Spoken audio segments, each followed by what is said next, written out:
Bé, bona tarda a tots. He de manifestar sincerament que estic molt content de participar en aquesta sessió, perquè noto que estic entre amics, entre coneguts, i per tant, per mi satisfacció, ja fa uns anys que hi ha algun vincle amb el màster, amb l'IRCUM, del que soc membre, i això encara em fa més satisfacció.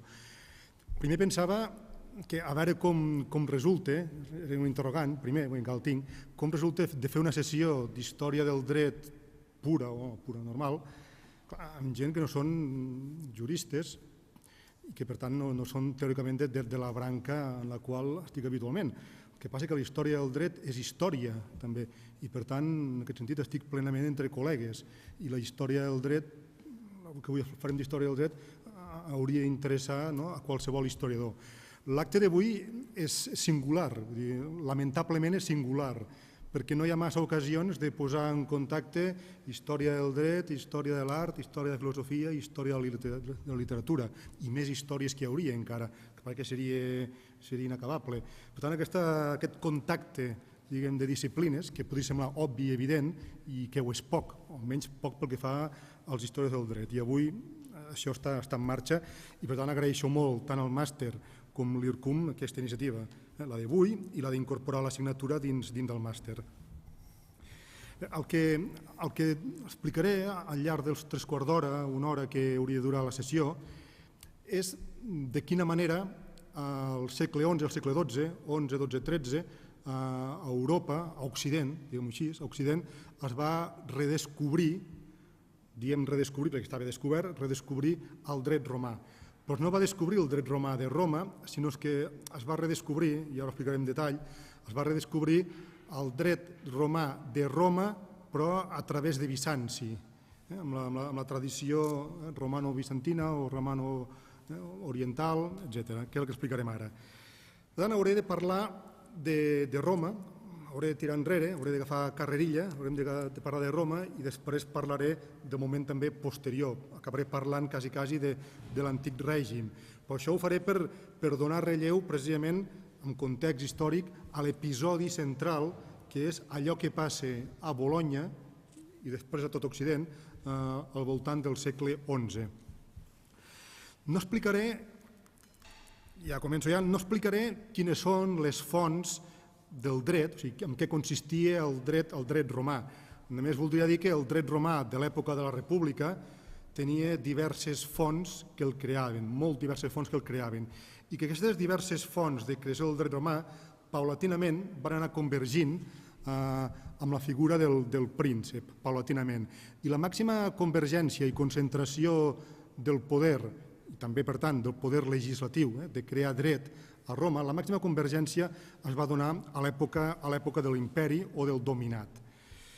És el moment en què l'imperi es divideix en dos. Primer es parla de descentralització, però és a partir de Constantinoble, l'any 330, quan podem parlar realment de dos imperis, l'imperi oriental i l'imperi occidental.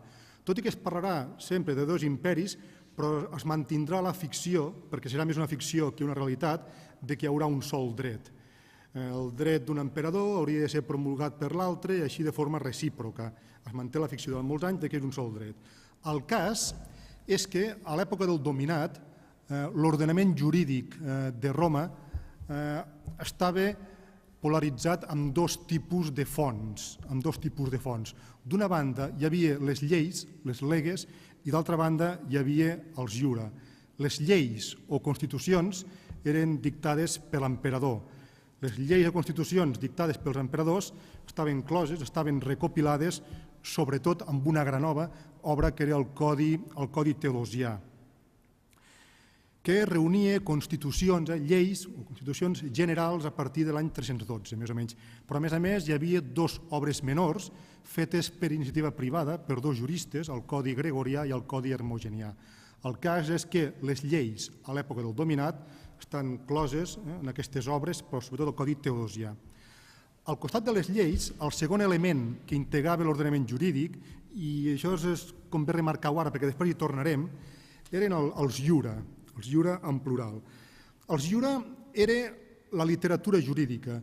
Iura era les opinions dels juristes romans que amb la seva literatura, amb els seus escrits, per dir-ho d'una forma plàstica, reciclaven, reelaboraven el dret de l'època de la República.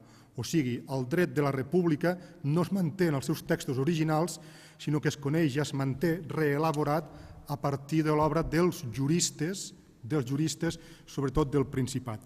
Són els Jura. I aquests Jura estaven closos, estaven tancats en col·leccions, en petites recopilacions privades. Aquests Jura n'hi havia tants que era difícil de conèixer-los i de manipular-los.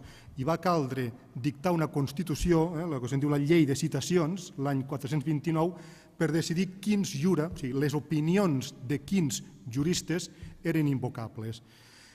Sigui com sigui, i aquesta és la idea central, la tradició romana al final del dominat, al final de l'imperi, està simplificada en dos fonts, lleis, leges o constitucions i jura. I així és l'ordenament jurídic quan es produeix l'ensorrament o el col·lapse de l'imperi romà d'Occident.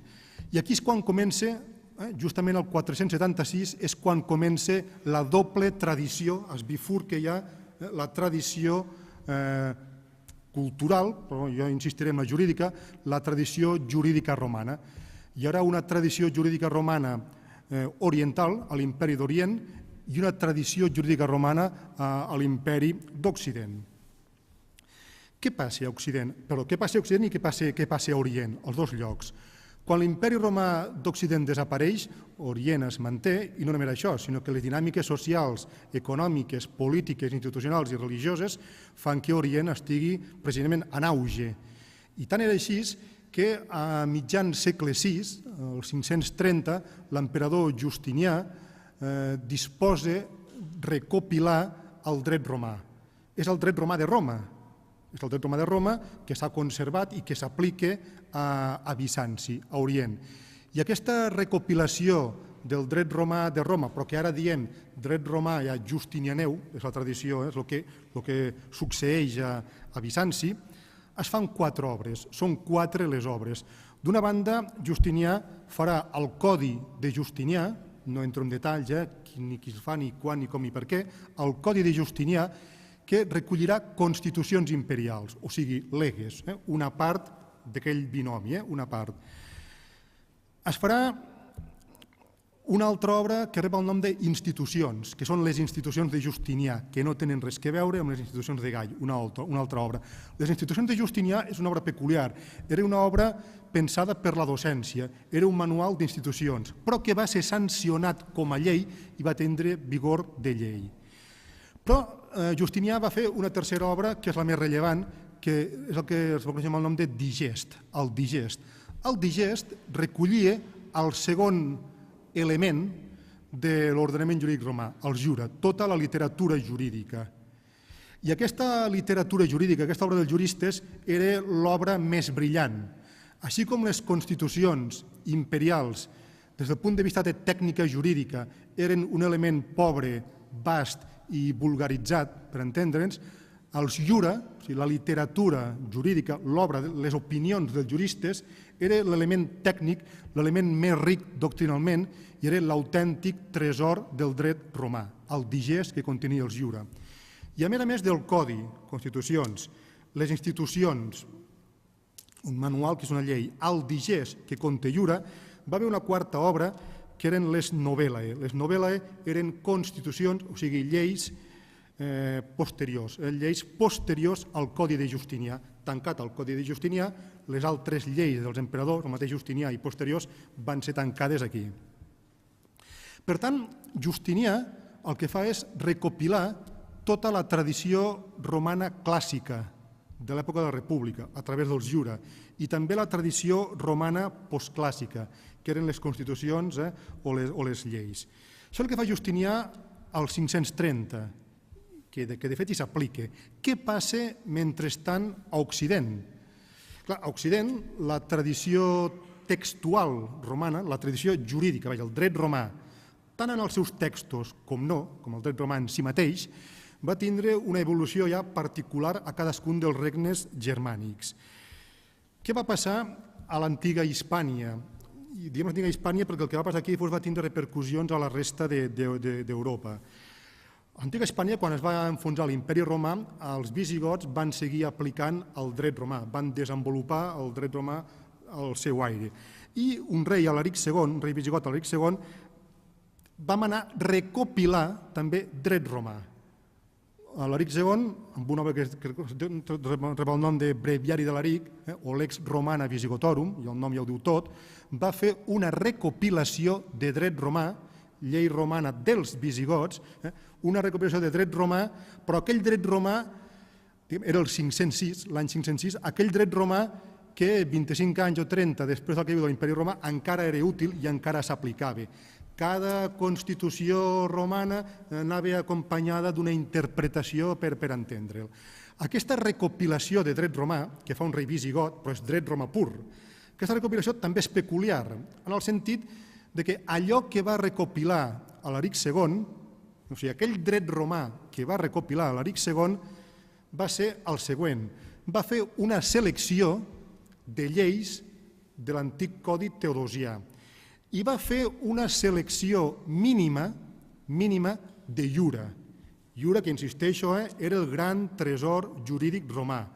Concretament, va triar una resposta de Papinià, una petita selecció de sentències de Pau, l'epítom de les institucions de Gai, que ja era una obra de segona divisió, doncs epitomada, per tant, de tercera divisió, per entendre'ns, i no va recollir, aquesta obra no va recopilar res d'Ulpià i de Modestí, que eren els juristes, dels autoritzats, els més importants. Resumint, què passa en aquesta recopilació visigoda de dret romà? Passa que el dret romà recopilat, efectivament recopilat, és mínim. Pel que fa als iura, que és el més important, es redueix a poquíssima cosa, i pel que fa a les constitucions imperials, que era el més vulgar, el més vast, la recopilació també és curta i incompleta.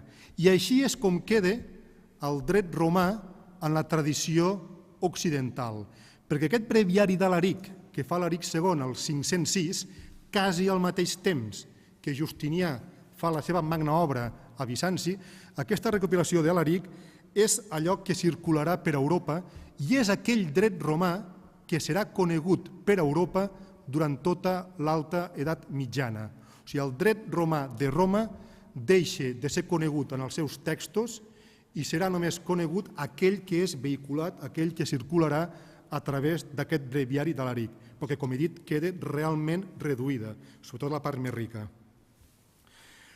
El breviari d'Alaric, d'altra banda, pel que fa al regne visigot, quedarà en desús molt aviat. Si el breviari és fet l'any 506, o molt aviat, un segle i mig després, amb Recesvint, el rei visigot publica una nova obra jurídica que és el Liber Judiciorum. El Liber Judiciorum deixa sense efecte, ho diu clarament, a partir d'aquest moment prohibint utilitzar el dret romà, diu el Liber Judiciorum. Prohibint utilitzar el dret romà vol dir que prohibeix utilitzar el breviari d'Alaric, que és allà on estava el dret romà en aquests moments.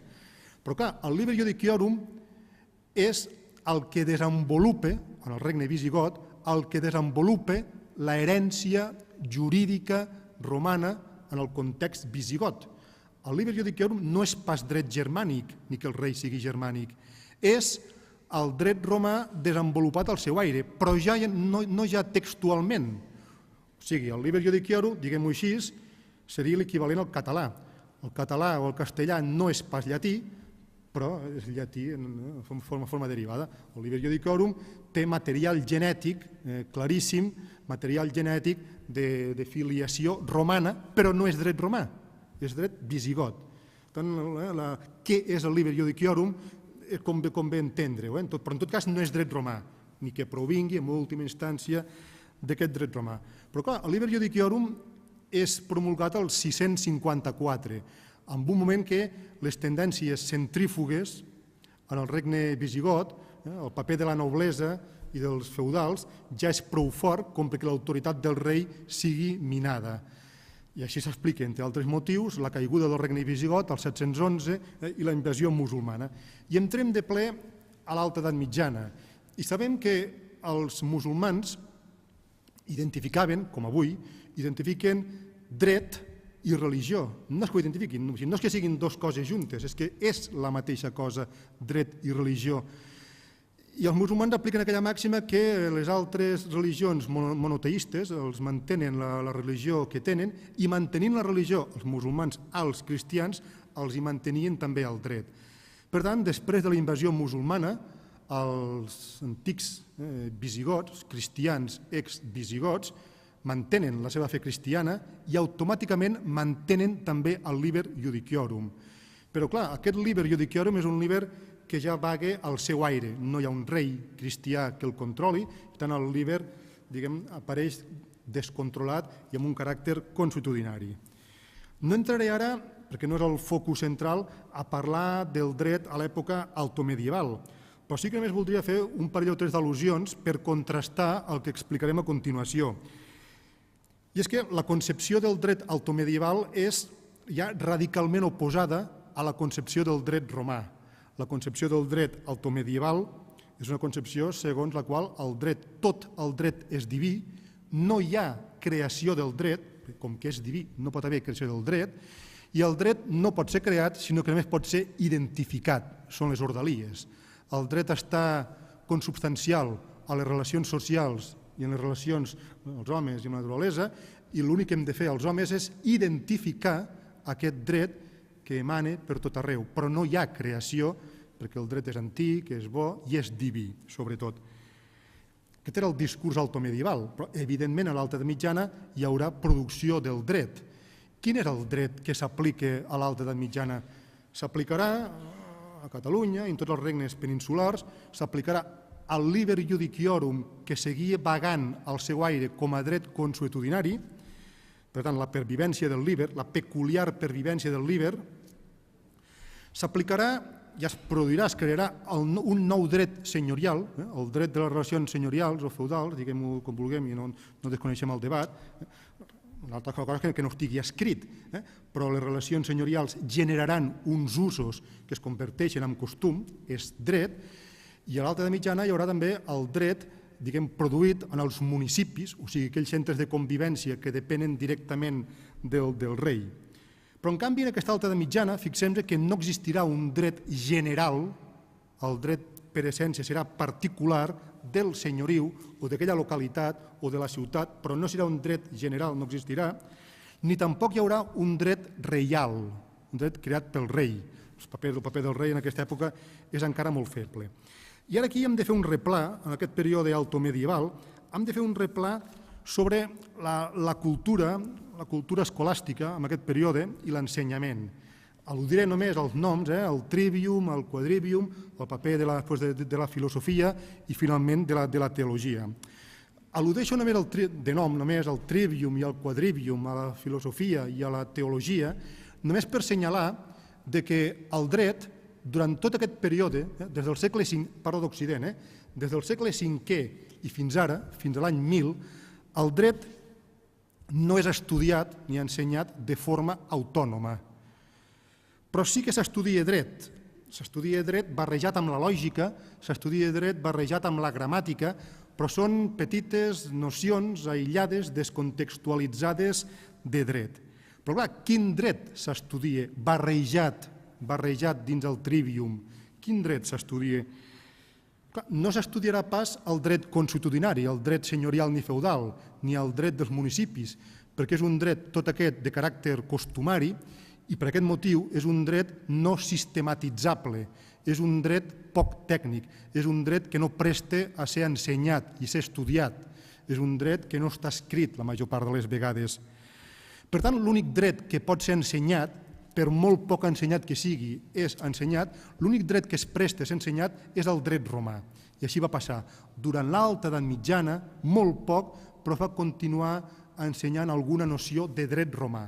Però clar, de quin dret romà? De quina tradició es bevia? Es va ensenyar sobretot elements sueltos, esparsos de dret romà provinents precisament del breviari d'Alaric, o sigui, de la tradició romana occidental, o sigui, d'aquell text, el breviari, que quasi no tenia iura, la part més important, i que allò que mantenia era precisament la part més vulgar i menys important qualitativament. I de Justinià. durant l'any 1000.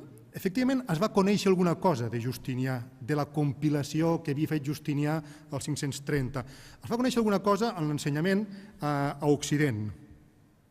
S'ha de recordar que al 554, o sigui, 20 anys després de feta la compilació, Justinià va enviar la seva compilació a Roma perquè el sud d'Itàlia en aquells moments havia estat ocupat per l'imperi oriental. Per tant, la compilació va ser enviada a Roma en aquells moments a mitjan segle VI, la compilació de Justinià, el Codi, institucions, digest i novel·la. Hi ha testimonis de que el Codi de Justinià i les institucions van circular epitomades, o sigui, resumides fins a una quarta part per Europa. Però, en canvi, què va passar amb el digest? I aquesta pregunta és important, perquè que circulés el codi és important però a mitges. Que circulessin les institucions de Justinià encara és menys important. Era una obra per la docència. Aquí el rellevant és si va circular o no va circular el digest. Mireu, l'última menció documental que hi ha del digest de Justinià a Europa, a Occident, és una carta del papa Gregori el Gran de l'any 603. I no hi ha cap altra citació, ni directa ni indirecta, del digest en textos occidentals fins un document judicial lombard de l'any 1076. O sigui, del segle VII, començament, fins al final de l'XI, el digest és desconegut a Occident. O sigui, que durant l'Alta Edat Mitjana ni es va estudiar de forma autònoma el dret a tot Occident i, a més, aquest dret no va ser conegut en textos autèntics i originals, sinó en versions reduïdes, epitomades i versionades.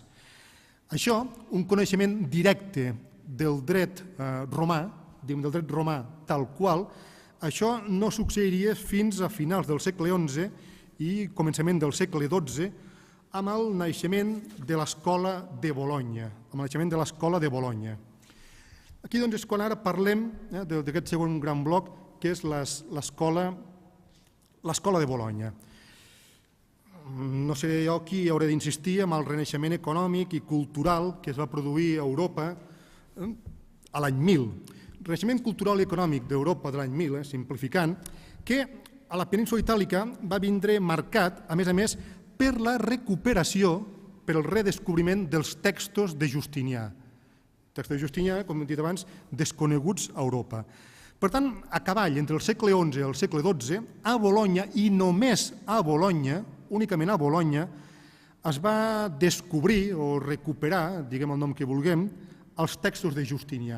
Aquest és l'element central i aquest és el nucli, el nexe d'aquesta jornada o d'aquesta sessió que estem fent. De quina manera aquest dret romà oriental arriba a Occident en aquests moments a partir de Bologna. Quines causes van fer això possible? Per què després de tants anys, després de tants segles de no conèixer el dret romà bizantí, ara, de sobte, és conegut a Bologna. D'una manera, ja faré una simplificació brutal d'aquesta que ens agrada tan poc de fer, però que hem de fer. D'una banda, sempre parlem de causes socioeconòmiques, i clar, amb una frase aquí ventilarem una cosa d'una complexitat brutal, no? Fixeu-vos, l'augment demogràfic que es produeix al segle I i la reactivació econòmica i social que és la seva conseqüència i la reactivació de la societat, això produeix unes noves necessitats, això és real, unes noves necessitats, diguem, socials, el contracte de compra-venda, unes noves necessitats socials que el dret consuetudinari de l'època, altomedieval, no resolia. Noves necessitats del tràfic mercantil, que només resolia un dret tècnic metropolità comercial com era el dret romà. Per tant, si el dret romà es redescobreix al segle XI a Europa, no és per casualitat, sinó perquè la nova dinàmica social i econòmica d'Occident demana el dret romà perquè és l'únic capaç de resoldre aquestes noves necessitats. Això d'una banda. D'altra banda, no s'ha de descartar una cosa tan prosaica, i nosaltres els historiadors d'això ja entenem més que ningú, com és l'amor a la ciència, l'amor al coneixement científic, a l'especulació científica, conèixer els textos romans i estudiar els textos romans justinianeus perquè sí, per pur plaer científic. I això és el que van fer Irneri i tots els seus deixebles. Després hi ha les causes, diguem, que expliquen aquest renaixement de Bologna, les causes, diguem, polítiques. Clar, estem al segle XI. A plena guerra d'investidures, el dret romà justinianeu era un arsenal, diguem, teòric, dogmàtic, de primera magnitud a favor dels interessos polítics de l'emperador, per raons evidents, perquè el dret romà el que feia era reforçar fins a l'infinit la figura de l'emperador, i l'emperador de l'imperi germànic occidental no era res més que el continuador de l'imperi romà. En tot allò predicable de l'emperador romà també era predicable d'aquest nou emperador germànic, com és evident. I d'altra banda, perquè es mantenia encara, i des de la filosofia potser se'n parlarà, es mantenia encara també la idea de que a un imperi li corresponia un dret. I aquesta idea estava molt arrelada. L'imperi occidental, el sacre imperi romà germànic, requeria, era consubstancial a un únic dret. No era concebible que aquest imperi visqués amb drets diferents.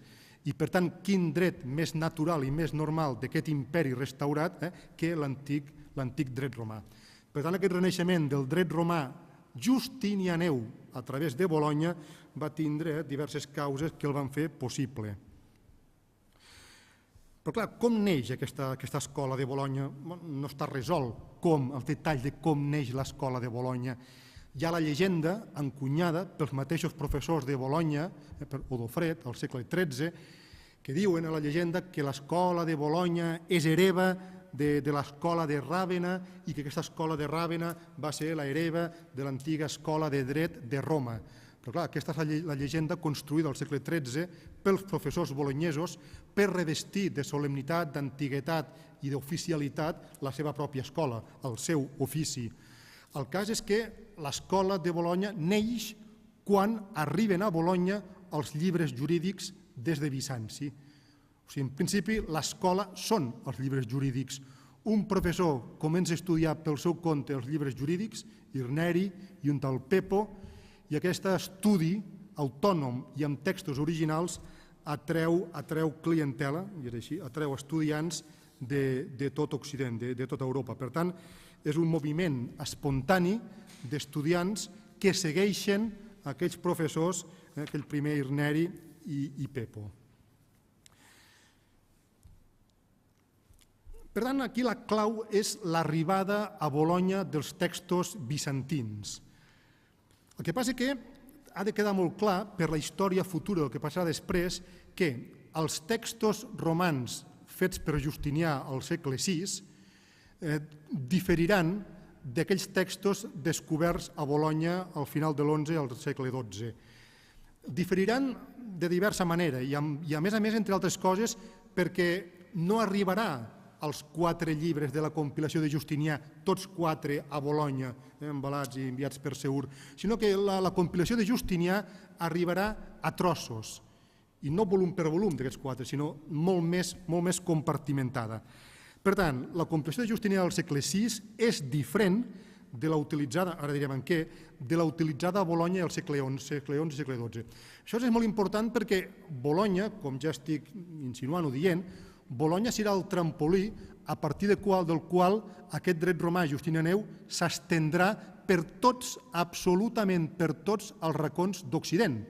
I per tant, la configuració de la compilació a Bologna, aquesta configuració que ara explicaré, és la que serà generalitzada i tindrà caràcter universal.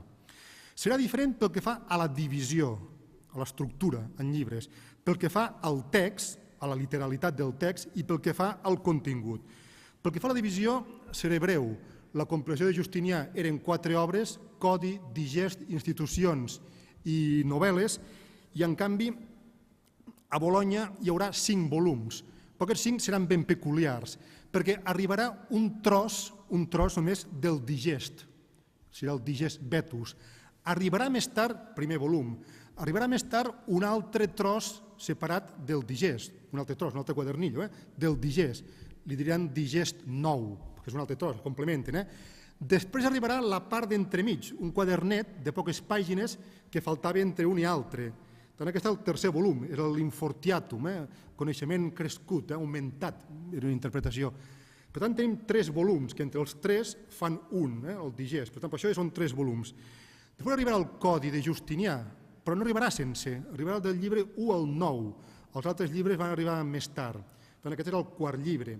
I el cinquè llibre, que es farà a Bologna, el cinquè volum que es farà a Bologna, serà un calaix de sastre que recollirà tota la resta i altres coses que no són romanes. Fixeu-vos, recollirà aquest cinquè volum, que rebrà el nom de volumen, o volumen parvum, o authenticum, les institucions de Justinià, aquella part del codi que he dit abans que faltava, les novel·les, o authenticum, les novel·les, tot va amb aquest calaix de sastre, allò que a l'època medieval es coneixerà amb el nom d'extravagants, i les extravagants, fixeu-vos, són constitucions d'emperadors germànics que van també ficar-se aquí dins, constitucions d'emperadors germànics, extravagants, i fins i tot s'incorporarà dins d'aquest cinquè volum de dret romà justinianeu, que no és dret romà justinianeu, s'incorporarà als libri feudorum, als llibres de feus que van ser fets a la Lombardia al segle XIII. Una versió d'aquests llibres de feus, el dret feudal era el dret natural ordinari de l'època, pels juristes, els juristes cultes, romanistes, no podien desconèixer el dret feudal de la Lombardia, que era el lloc on treballaven, i per tant també el van incorporar dins aquest corpus, i ara ja es diu així, corpus juris civilis. Per tant, és diferent l'estructura, és diferent també el text, i ara no entrarem en detalls, perquè és complicat, això s'hauria de dibuixar, amb la tradició textual del digest. No va arribar un digest del segle VI, va arribar un digest copiat d'una altra còpia i contrastat amb una altra còpia, etc. Per tant, les versions del digest que fan servir a Bologna són el resultat de còpies contrastades, etc. Però que, a més, el digest medieval, el digest de Bologna, hi faltaven els textos grecs, en un principi. Va arribar el digest sense els textos grecs que van ser afegits per Justinià al segle VI. A més, també les altres obres, el Codi, institucions i les novel·les, també tenen diferència amb els originals.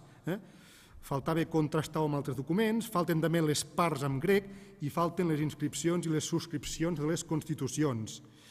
A més, també fixeu-vos ja en els textos medievals, els de Bologna, quan dic medievals vull dir els bolonyesos, hi ha també modificacions en la substància del text.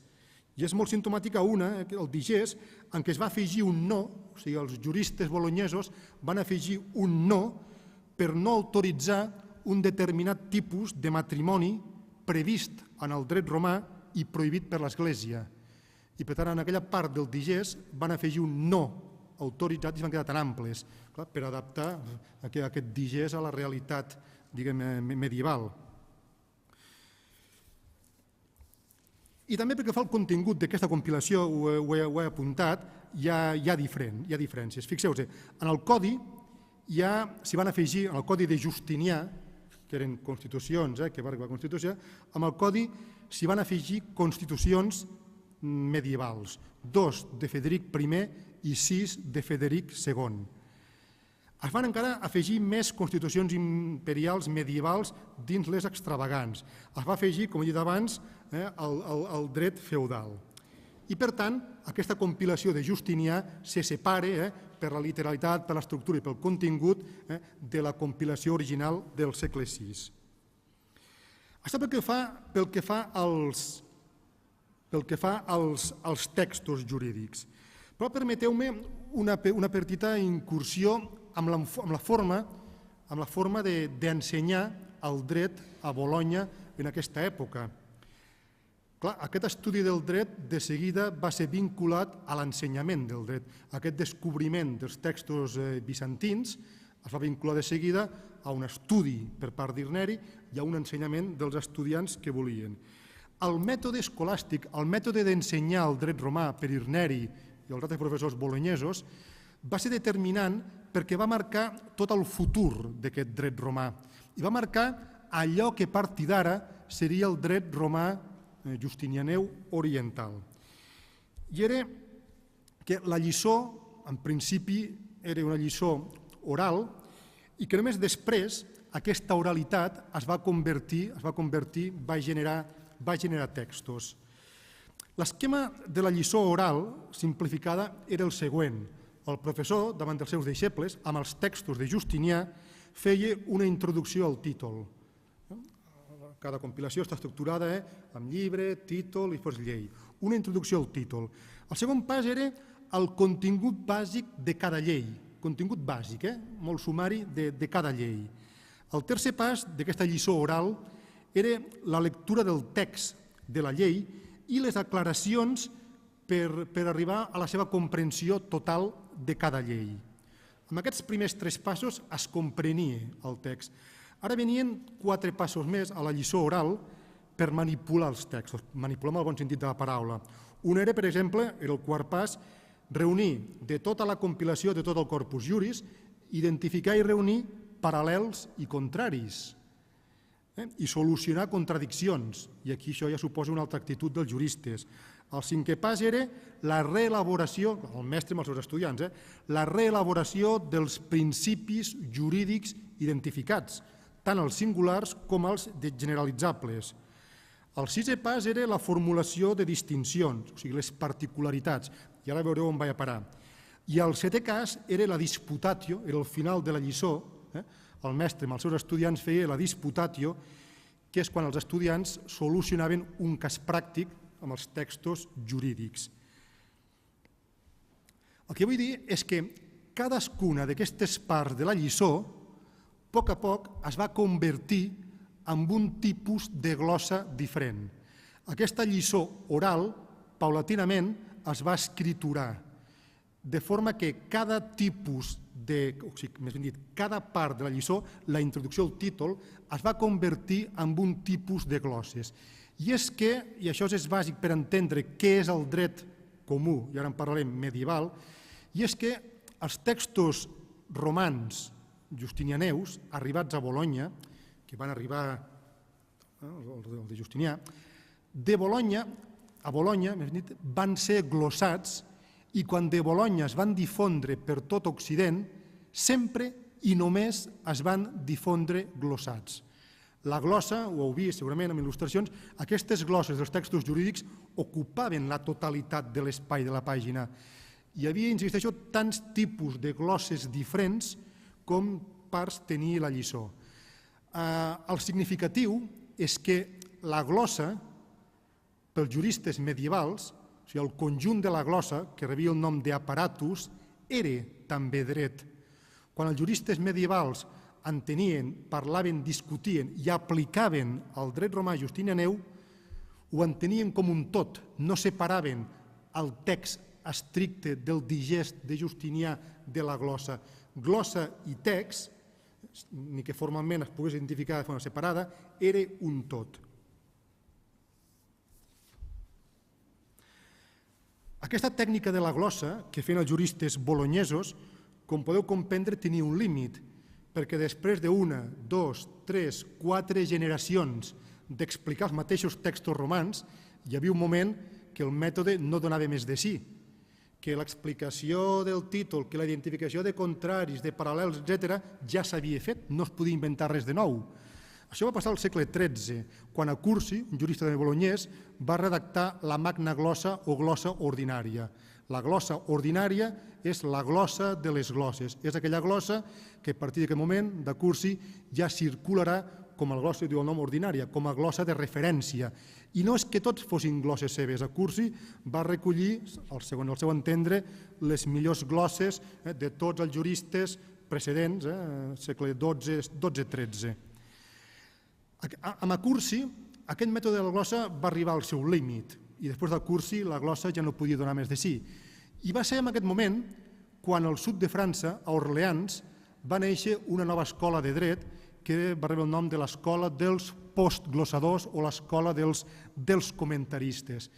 I així com els glossadors bolonyesos estaven agafats al text, per ells el text era una cosa sagrada que no podien alterar, malgrat aquell no podien alterar de cap manera, era un text sagrat, el del digest, i ells no s'atrevien a modificar-lo, estaven agafats al text, el feien comprensible, però res més. En canvi, els comentaristes d'Orleans van tenir una actitud, diguem, realment molt més creativa. Van tenir aquesta actitud perquè abans havien passat els glossadors, trillant el terreny.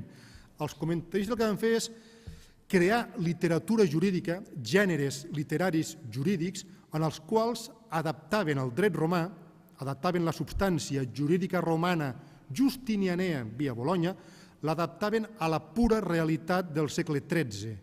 En aquest sentit eren més creatius, amollaven el dret romà a la societat de la seva època. Per tant, quan parlem del corpus iuris civilis, del cos de dret civil, o sigui, del dret romà justinianeu, estem parlant d'aquells 5 volums, però de les seves glosses, insisteixo, perquè no circulen sense glossar, i també de tota aquesta nebulosa de literatura jurídica feta pels comentaristes. Per tant, textos jurídics glossats més literatura dels comentaristes, que són infinit, després torna a Bologna, el centre de gravetat, tot això és la cultura jurídica del ius comune. Del corpus juris civilis. Exactament el mateix fenomen, però no l'explico, perquè escape de Bologna, exactament el mateix fenomen es produeix amb el dret canònic, i no és pas menys important, sinó tant o més.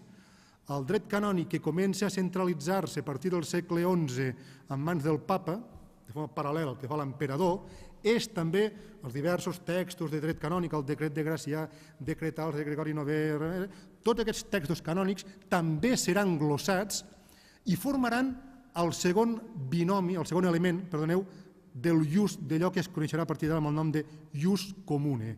Introduïm el nom per primer cop, ius comune, dret comú. O sigui, el dret comú és la suma del dret romà justinianeu, glossat i tal, bolognès, això d'una banda, i el dret canònic també glossat i amb tota la literatura jurídica sobre el dret canònic.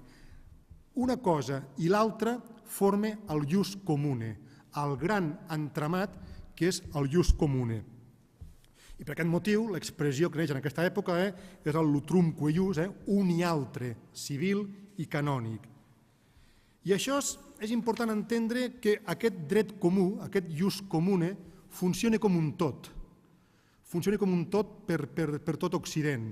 No s'entén massa separat dret romà i dret canònic. Funciona com un tot i tot aquest conglomerat és aplicat a la societat civil. O sigui, el dret canònic no és només, i ara aquí no entrem en detalls, no és només pels eclesiàstics, s'aplicarà de forma general en diversos supòsits. Però és important assenyalar que el dret canònic en aquesta època és el que té l'esperit creador. El dret canònic és l'arquitecte. Fixeu-vos, la metàfora seria aquesta. Els canonistes són els arquitectes, mentre que el dret romà justinianeu el que fa és aportar el material de construcció.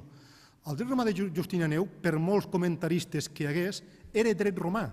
Era un dret que no podia renovar-se. Era un dret mort, per molts comentaristes que hi hagués. En canvi, el dret canònic era un dret que s'estava creant dia a dia, un dret en plena evolució. Els canonistes, decretistes i decretalistes, canonistes, bevien del dret romà. El dret romà eren els totxos, era el material de construcció a partir del qual els canonistes creaven construccions jurídiques fines, adaptades i adequades a la realitat medieval. Aquest dret comú, comú perquè és comú a tot Occident, aquest dret comú, tinc por de... Aquest dret comú és aquest dret comú encunyat, cuinat i encunyat, diguem, a Bologna i provinent de Bizanci, aquest dret comú és el que serà objecte de recepció o d'acceptació a tota Europa, a tot Occident. Però clar, aquesta recepció, la paraula ho diu tot, recepció des del punt de vista dels regnes, receptors, Catalunya, València, Castella, França, l'imperi germànic, etc. Aquesta recepció ha de tindre en compte algunes coses. Primer, la recepció es produeix no pas en un terreny verge, sinó que es produeix amb l'existència d'uns drets propis. Quan es produeix la recepció via Bologna d'aquest dret comú del ius comune, a Catalunya hi ha el liber judiciorum, hi ha els usatges de Barcelona, hi ha aquell conglomerat de dret municipal i de dret senyorial, hi ha el rei que comença a legislar, com té Barcelona, comença a legislar, i aviat hi haurà el dret de les Corts. Per tant, el dret comú ha de combinar-se amb aquests drets propis. Però que, a més, aquest dret comú, que serà objecte de recepció a tots els regnes occidentals, evidentment va generar resistències, va generar moltes resistències, i estaven en contra, frontalment en contra, la noblesa i la pagesia, o sigui, el 95% de la societat, per motius diferents. La pagesia, perquè no l'entenia, estava en llatí, era un dret tècnic, la justícia, el cost econòmic de la justícia es multiplicava per 1.000, i la noblesa per altres motius, perquè el dret romà justinianeu posava en crisi frontal la noció de fidelitat, de contracte feudovasallàtic. La fidelitat feudal esclatava pels aires, no és coneguda en el dret romà. El dret romà coneix la noció de naturalesa, no parla de jurament i fidelitat. Per tant, la noblesa es veu atacada en els seus fonaments per aquest dret romà justinianeu. Però, en canvi, hi havia impulsors, tot el conglomerat dels sectors jurídics, s'hi guanyaven la vida, molt bé, juristes, notaris, advocats, procuradors, assessors, jutges, etc. Tots aquests juristes del segle XII, tots estaven formats a Bologna o a Montpellier i aviat a Lleida, tots estaven formats amb el ius comune. Per ell el dret romà i el canònic era l'únic dret existent, despreciaven el dret propi perquè era consuetudinari, era poc tècnic. La burgesia li interessa el dret comú perquè com a gestors de les municipalitats el dret comú els hi ofereix instruments tècnics per una bona gestió de la cosa pública, nous instruments, el dret públic, i el rei, els reis. Als reis els interessava el dret comú, però fixeu-vos que aquí hi havia una arma de doble fil. El dret comú, el dret romà, parla de l'emperador i Catalunya no formava pas part, per exemple, ni Catalunya ni França no formaven pas part d'aquest imperi, diguem, germànic. Per tant, parlar molt del dret romà justinianeu era una arma de doble fil. Podia entendre's que era reconèixer l'autoritat de l'emperador romà, i per tant romà medieval, romà germànic, tant això era perillós per Catalunya, per Castella, per França, però en canvi es va fer la següent jugada, fixeu-vos. Una decretal, i és un element molt significatiu i és curiós, curiós i important. Una decretal del papa d'Innocenci III, el 1202, coneguda, molt llarga, és la decretal Per Venerabilem, responia a una qüestió, a una pregunta del senyor de Montpellier que li demanava de reconèixer, que el papa li reconegués els seus fills naturals. I el papa li va contestar al senyor Montpellier que això no era cosa seva, que això no ho havia de fer ell, sinó que reconèixer els seus fills naturals, això ho havia de fer el rei de França, que com que no tenia superior en el temporal, era com si fos emperador en el seu regne. Els juristes van encunyar aquest principi. Quan el papa diu que això no és cosa meva, sinó que això és cosa del rei de França, els juristes francesos, a l'entorn del rei, això era al segle XIII, encunyen aquest principi jurídic que era el següent: aquell rei que no reconeix superior en lo temporal, en lo espiritual sí, que no reconeix superior en lo temporal, com era el rei de França, és com si, aquest és com si, és la típica ficció jurídica, o sigui, que és considerar justament allò que no és la ficció jurídica. O sigui, aquell rei que no reconeix superior en lo temporal és com si fos emperador en el seu regne. Encunyat aquest principi, tot allò que era predicable de l'emperador romà de Roma i de Justinià, a partir d'ara era predicable dels reis de França, del rei de Castella, dels comtes reis catalans. Per tant, els reis, a tota Europa, tenien molt interès en impulsar el dret romà justinianeu. A Catalunya la situació en un principi era diferent, perquè a Catalunya s'aplicava el liber encara, pervivia el liber. Però clar, el liber judiciorum, que també reconeixia. El liber judiciorum, recordeu, aquí és quan xoquen ara, aquí és una situació curiosa al segle XIII a Catalunya. A Catalunya hi ha el dret romà justinianeu que prové de Bologna, s'està rebent a Catalunya a marxes forçades, molt intensa, amb aquests principis que estic dient, però clar, dret romà justinianeu, dret romà oriental, però és que a Catalunya en els mateixos moments pervivia el liber judiciorum. El liber judiciorum què era? El liber judiciorum era fill, entre cometes, del breviari d'Alaric. O sigui que el Liber Judiciorum és fill de la tradició romana no oriental, sinó occidental. I per tant a Catalunya al segle XIII es troben dos textos de filiació, diguem-ho així, romana, i un d'ells sobre, perquè estan ocupant el mateix espai.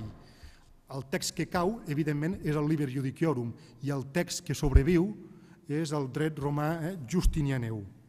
Després es va imposant, paulatinament, fins que el ius comune a tot Occident s'acaba aplicant a la pràctica per la seva superioritat tècnica.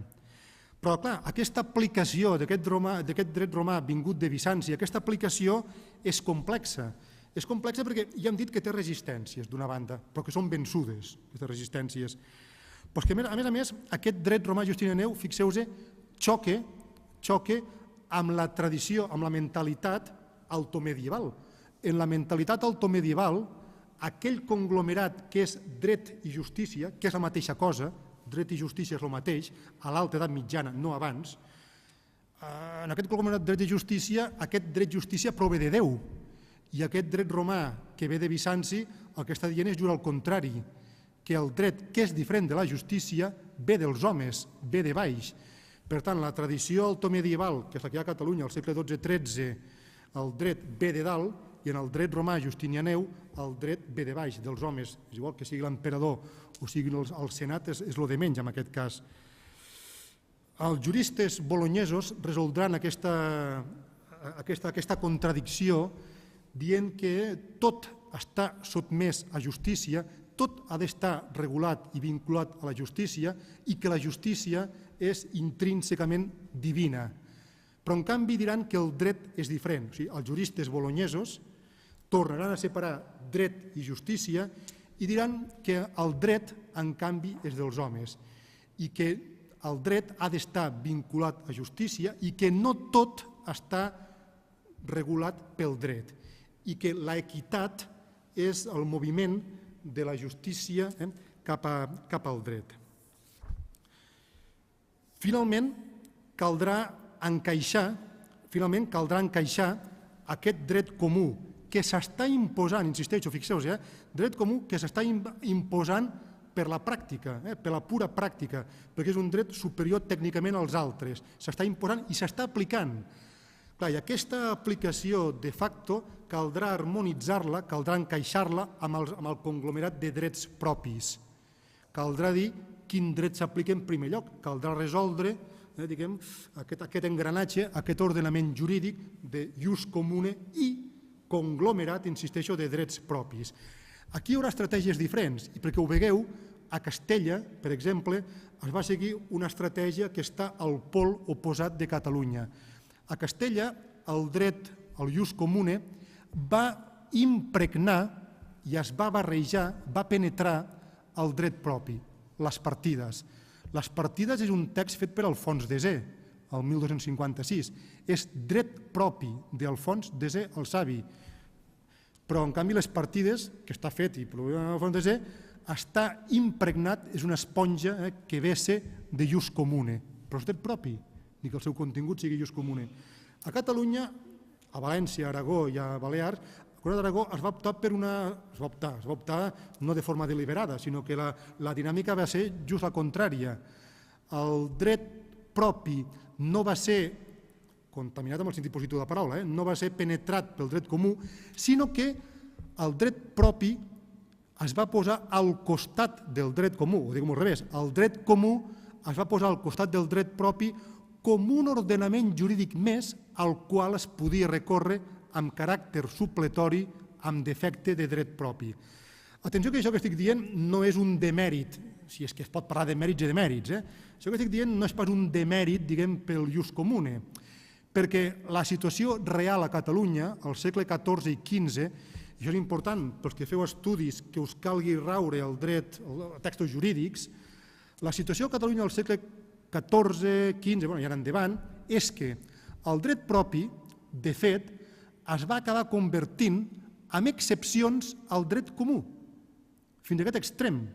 O sigui, que a Catalunya, de forma ordinària, s'aplicava el dret comú, excepte aquells extrems puntualment regulats per dret propi.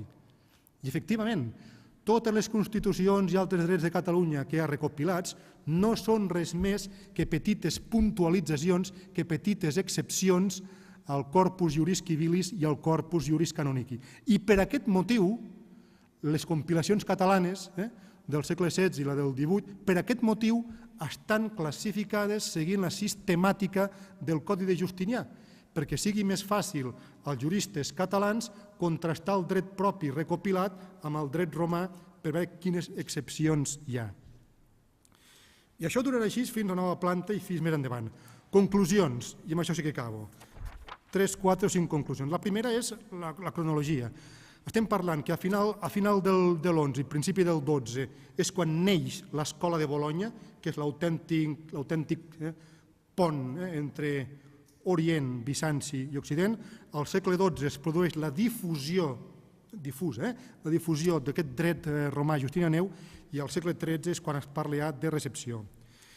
Aquest fenomen, i ara vull remarcar, en aquests últims 3 minuts, vull remarcar l'abast d'aquest fenomen. Perquè, clar, que el dret romà justinianeu es posi al costat i invadeixi i ocupi, Catalunya, què vol dir això? És una injecció de doctrina. Mira, al segle XIII, a partir del segle XIII, els textos, no els textos jurídics, els jurídics, però els privilegis reals i textos jurídics, comencen ja a traspuar un nou vocabulari. Perquè en el segle XIII és quan surt per primer cop el concepte d'universitas. Fins ara els textos parlàvem de omnes homines Cervarie, tots els homes de Cervera, o de Lleida, o de Barcelona. Però de sobte la fórmula omnes homines Cervarie desapareix dels diplomes, dels textos, dels privilegis, i és substituïda per universitas Villa Cervarie. Aquest fet té una importància brutal, i això que passa en l'àmbit del dret públic passa exactament en tot el dret privat. Perquè, clar, els juristes catalans, imbuïts de dret comú, tenen el dret, romà, el seu cap només opera amb lògica de dret romà, per ells el dret romà és la raó escrita, ratio scripta, ells l'únic que fan és etiquetar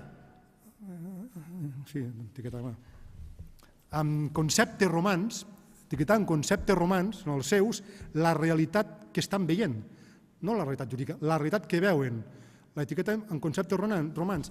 Fent això, automàticament el que fan és, acte seguit, injectar la doctrina jurídica d'aquests conceptes romans que ells sobreposen sobre la realitat medieval. I automàticament, d'aquesta manera i de forma indirecta, estan operant una transformació de la societat. Omnes homines Cervarie vol dir tots els homes de Cervera, una massa d'individus que no forma una corporació. Si en lloc de omnes homines es fa servir la paraula universitas, la cosa canvia radicalment, perquè universitas, amb el dret romà i amb el dret canònic, és una corporació, és un col·legi, és el que després la ciència jurídica qualificarà de persona jurídica. I la persona jurídica és diferent dels seus membres. I la persona jurídica expressa i formula una expressió diferent dels membres i pot ser castigada, pot recaptar impostos i es converteix en subjecte de dret. Per tant, fixeu-vos la transcendència que pot tenir quan els juristes medievals bolonyesos, catalans, juristes catalans que han estudiat a Lleida, o a Bologna o a Montpellier, comencen a reciclar la societat a partir d'aquests nous paràmetres. Són, a més, també aquests juristes medievals precursors de l'humanisme jurídic. He dit abans que en Bologna el dret torna als homes. En Bologna es reprèn la tradició romana i la creació i la interpretació del dret torna a tenir una interpretació humana en detriment del monopoli diví. Els juristes bolonyesos contribueixen també a la unitat cultural europea. I és així que avui es pot parlar de la tendència de la unitat d'un dret privat europeu. Avui hi ha el dret privat europeu, avui està molt més a prop del que sembla, i si és així és per tota aquesta tradició romana comuna bolonyesa. I finalment, i en paraules de Bartolomé Clavero, no és només que arribi un nou dret, amb aquesta recepció del dret justinianeu, no és només arribar a un nou dret que es posa al costat, sinó que amb el ius comune es produeix un substancial i profund canvi cultural en majúscula a Europa.